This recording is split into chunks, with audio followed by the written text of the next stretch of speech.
So today I wanted to talk about my alien abduction. Um, I was 20 years old and attending a support group for bipolar, and I went every week, and I was the youngest there by at least 10 years. There were drinks and snacks. A lot of people talked about their alcohol addictions, making them feel like they were going through a meat grinder while trying to live with their partner, or being older and alone and painting drunk and not feeling as good about it when they became sober. And I remember when I went to this meeting in the basement of a house, I was kind of absent that day. Like, I think my interpretation of reality was really associative and image based.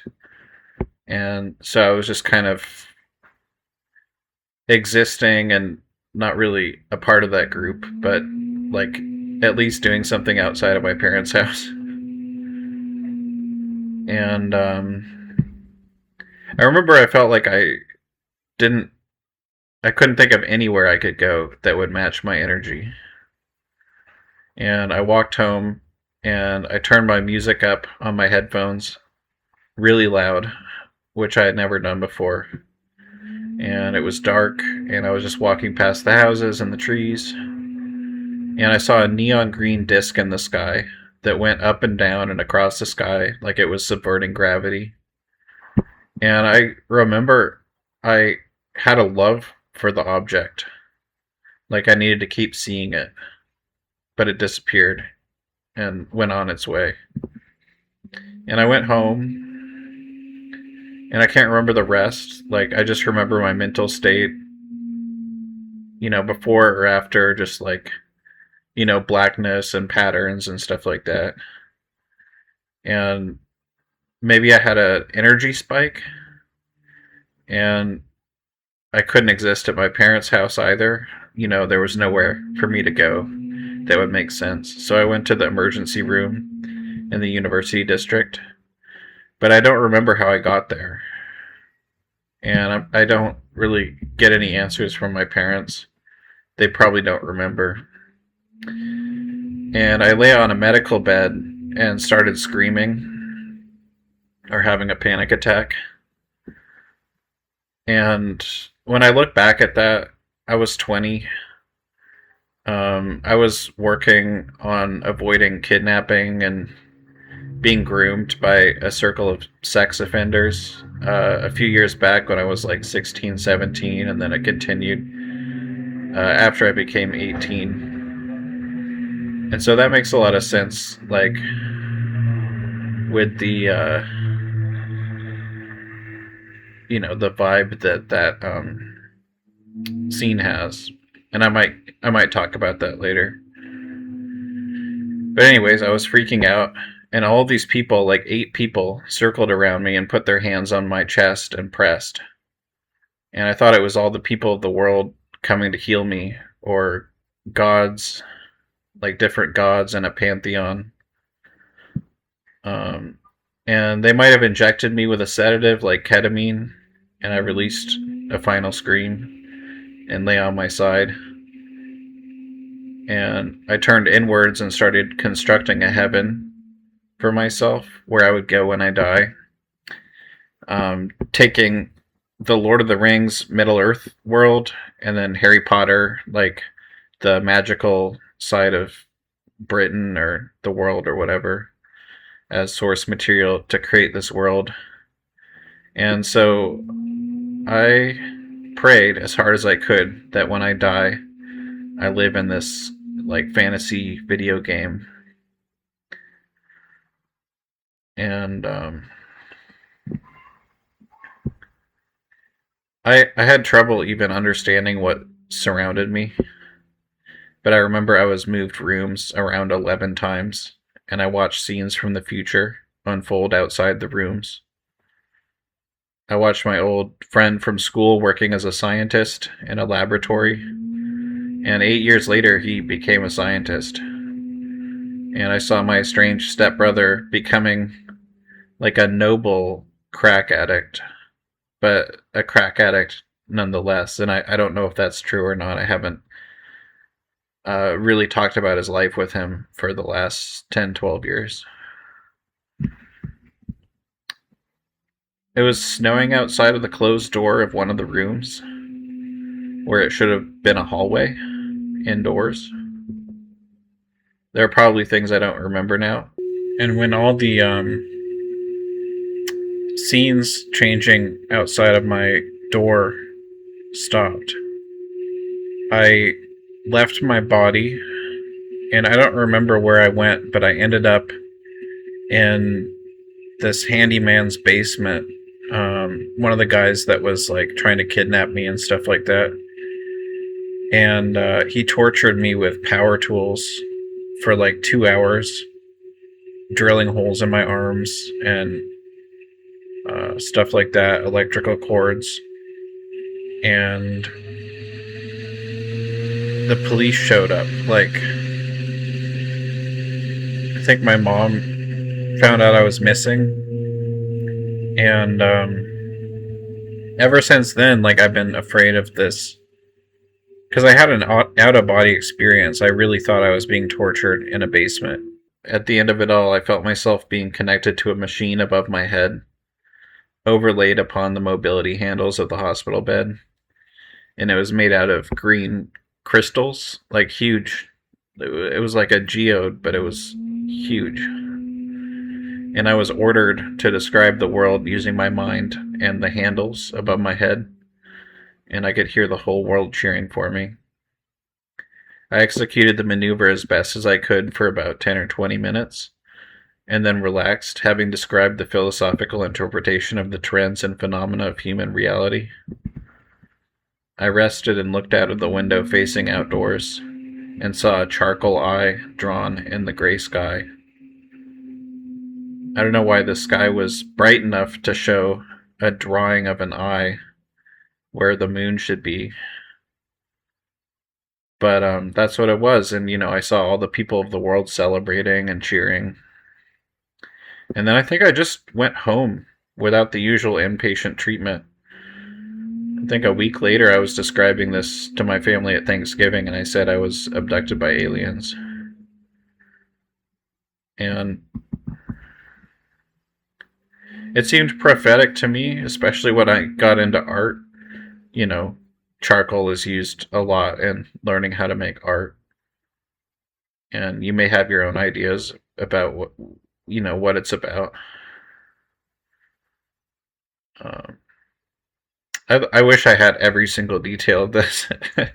I mean, there are like really dark, small rooms, and there were like different desks of different styles outside of my room, and I felt like I was being observed, which you are in the emergency room, but it was kind of like a feeling of being in a zoo and then looking outside of the room and like kind of not believing it's real. But I have a lot of prophetic things hit me over the years, like Vladimir Putin's face with the words "No Rome" below him, like a poster. And that was about when I was 22. So, like, no Roman Empire, no Rome. And I think it indicates a lot. But as for this moment right now, I think it indicates the correctional measure taken by the world at large to prevent the collapse of society by turning into a dystopia, like 1984. My friend, who has 2 master's degrees, said he thought this Trump presidency was going to be the end of America. And I'm starting to realize that there may never be an end to America or any first world country.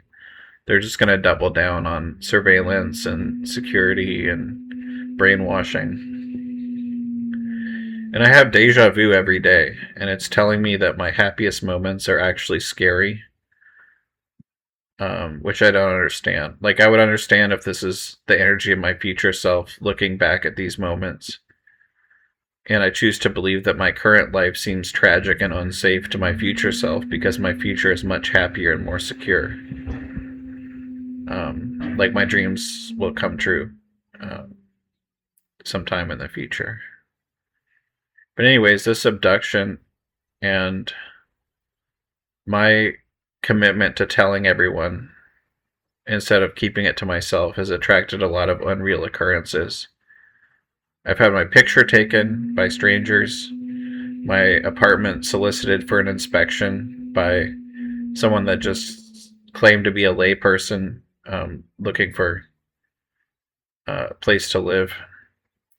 And people, strangely dressed people behaving in odd ways with me. The one that stands out to me the most is this woman, looked like she was of African descent, and she had Caucasian eyebrows pasted over her eyebrows, and she was dressed in like black and green and purple, and had some like wild makeup on, and she asked me for $100, and I said no, I can't give you $100, and she's like, well, there's an ATM right across the street. Could you give me $100? And there was no reason for it, like no reason for the $100. But I just smiled and said no.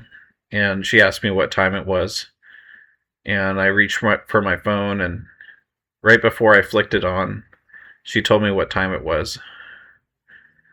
And then she asked me how she looked, and I said, "You look good. You look like a fairy." But I knew what it was about.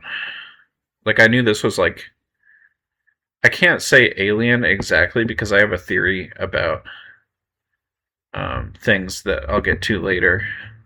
But right before this happened, I was on the bus, and there was this other guy sitting behind me, and he looked like a meth addict, and he was talking in circles about me, it seemed like. And then he got up, and he looked like he wanted to fight me when it was the bus was at my bus stop. And he didn't come any closer. He was very tense, and then he just said gang stalking and walked off. And then, yeah, I met this woman that was really out of the ordinary.